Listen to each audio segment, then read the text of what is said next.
Hello, welcome to episode 196 of the Epic Film Challenge 2, 1001 Movies You Must See Before You Die, 1970s The Bird with the Crystal Plumage, directed by Dario Argento.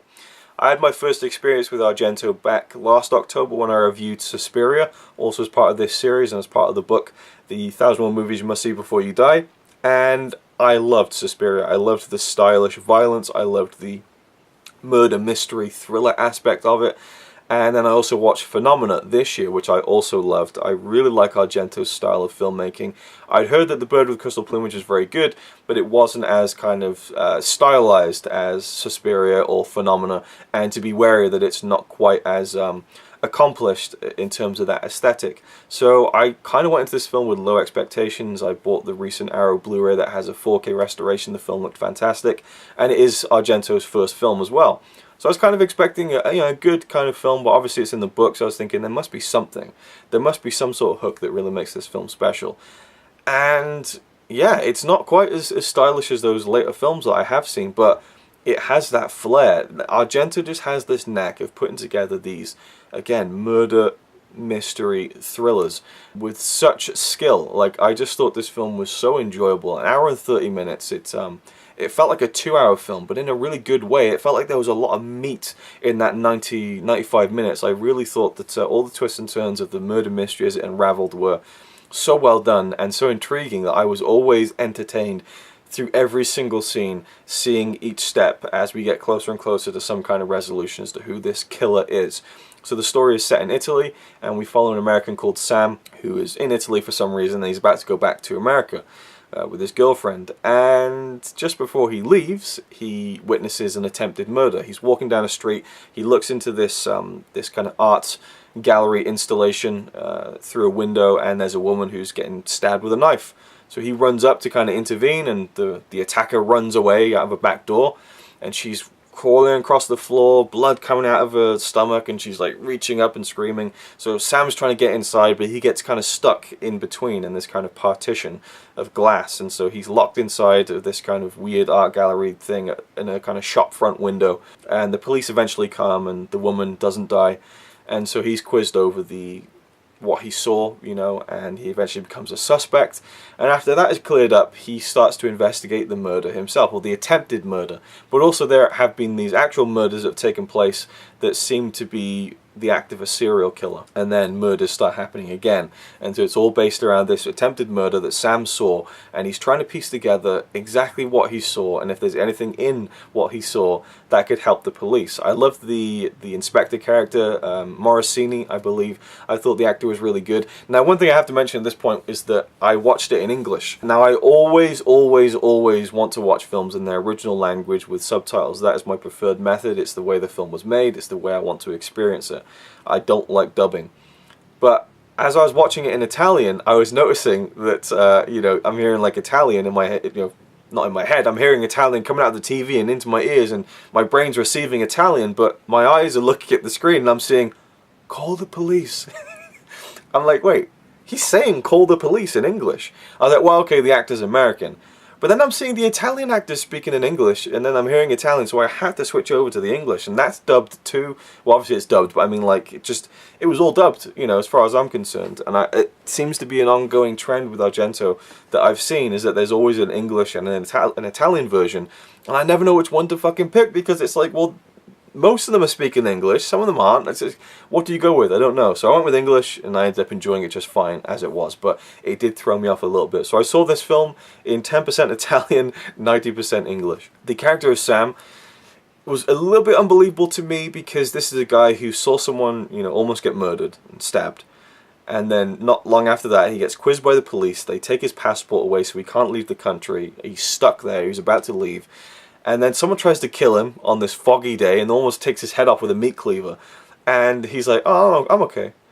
I want to find this guy. Like, it just has this very kind of blasé attitude about, no, I feel like I'm close. And they're like, Sam, he's tried to kill you 15 times now. And Sam's like, well, I feel like I'm close to cracking who this is. I'm going to stay.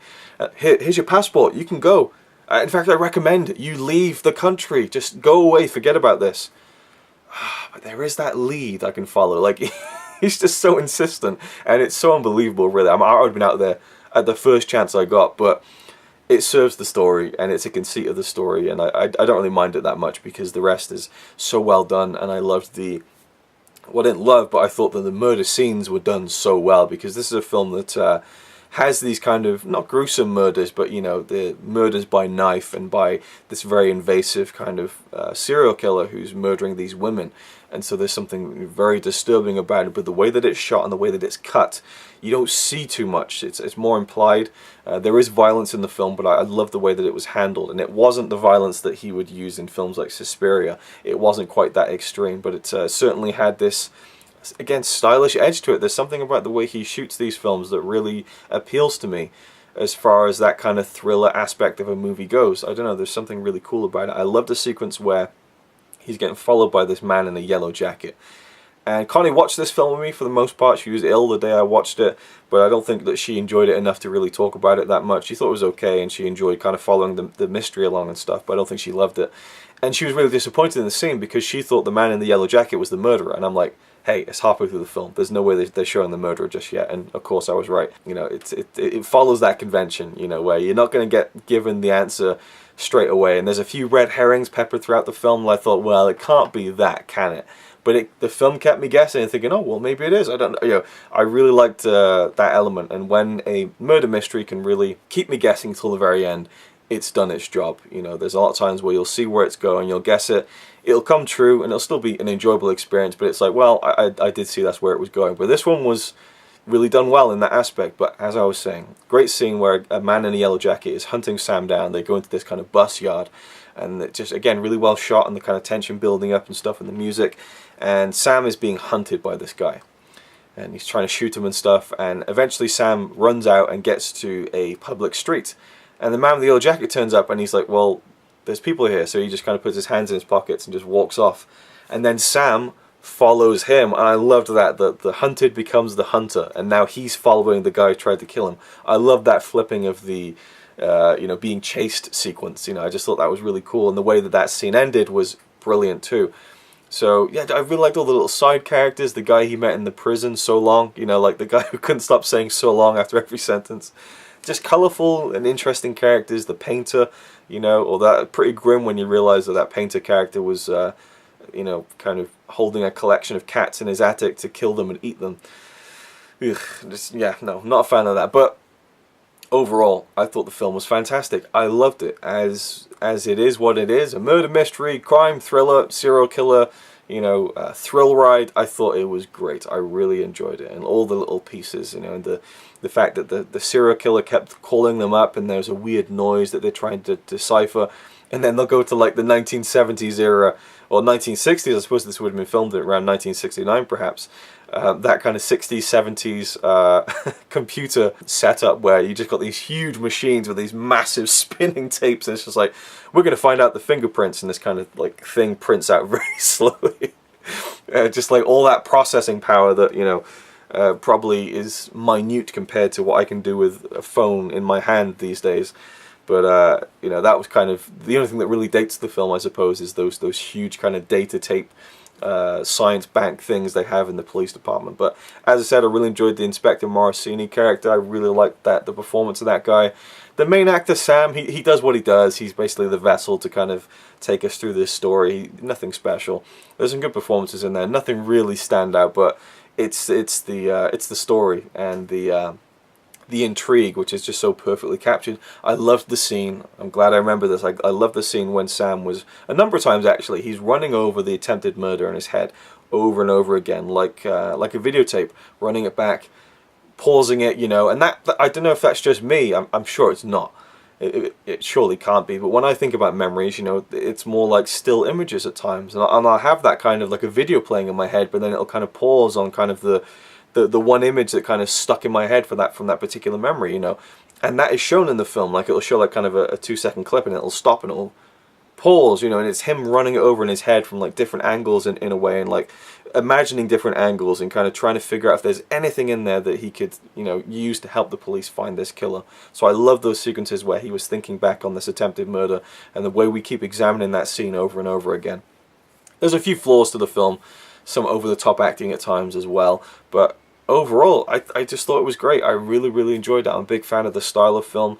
I don't think it's a masterpiece by any means, you know. Again, has some flaws, but for what its job is, you know, to keep you guessing, to keep you intrigued, and to kind of not scare you so much. Again, I don't get scared by these kind of things, but kind of thrilled, or maybe creeped out just a little bit. I think it's very successful, and just again, cinematography really well done. The scene when he's walking through a foggy day and someone is stalking him is just so well done. I could talk about this film for a lot longer, but I'll leave it there. Is it a film you should see before you die? I think it is. Argento brings something so cool and different to this style of film, or did, I suppose, and I'm really enjoying exploring that back catalogue. I have a few more of his films on Blu-ray to go through. I have Deep Red, I have Tenebrae, and I have another one as well that I've forgotten the name of. Inferno, I think. So yeah, I have a few more Argento films to get to and enjoy, but Suspiria, fantastic. Phenomena, not so much. Phenomena is a bit of a weaker film, but I really just enjoyed it for the 80s-ness of it as well. But this one, his kind of debut, it's a hell of a debut. I thought it was brilliant. So, The Bird with Crystal Plumage, easily a film I think you should see before you die. And I guess watch the English version if the mouthing thing kind of bothers you, because yeah, that seeing English and hearing Italian was just so weird. I had to flip over to the English dub. It is what it is. So thank you for watching. Leave your thoughts down below if you've seen the film, if you have any other thoughts about Argento's films in general, and I'll see you in the next video.